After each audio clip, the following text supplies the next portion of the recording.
Hello everybody, welcome back.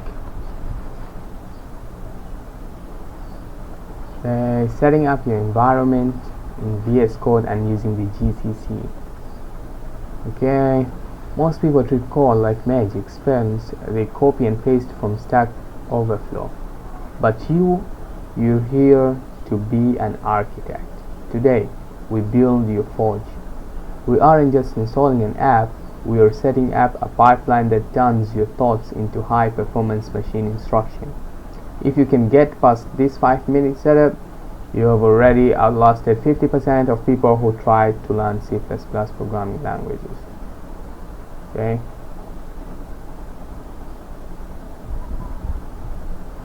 Think of VS Code as your high-end interior designer. It gives you the pretty colors, the autocomplete, and the dark mode that makes you feel like a hacker.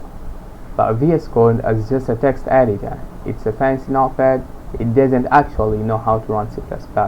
That's where the compiler comes in. In C++, we use a tool chain. The compiler is the heavy lifter.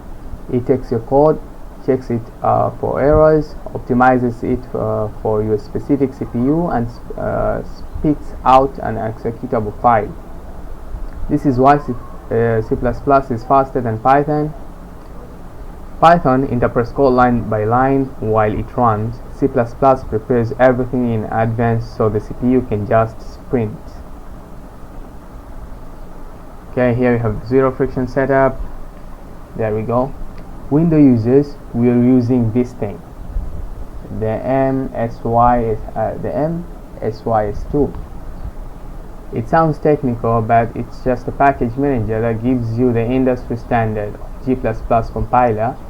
When you're in the terminal, don't be intimidated by the scrolling text. That's just the sound of progress.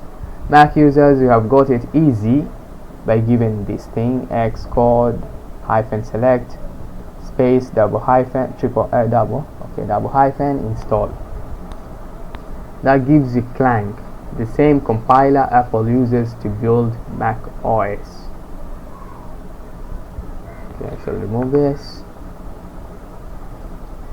Okay, let me give you one tip. If you ever see command not found, don't panic. It just means your computer knows the tool exists but can't find a map to it.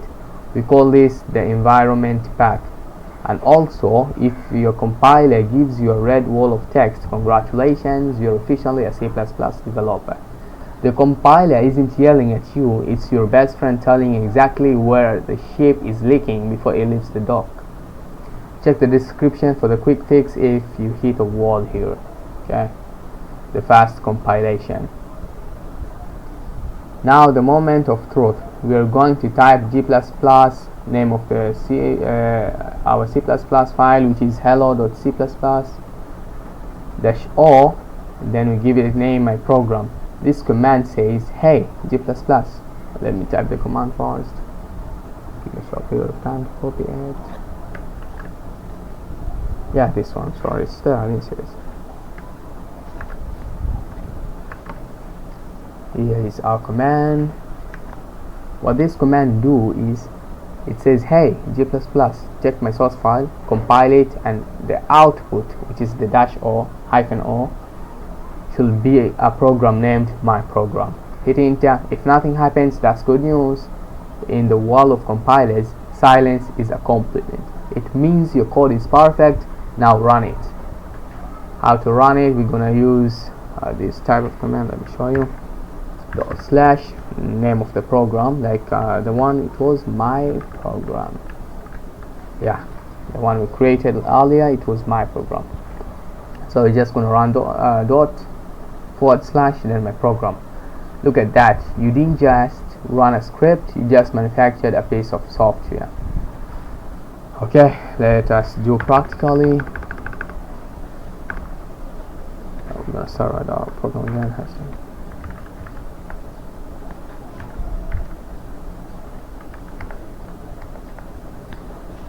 Me.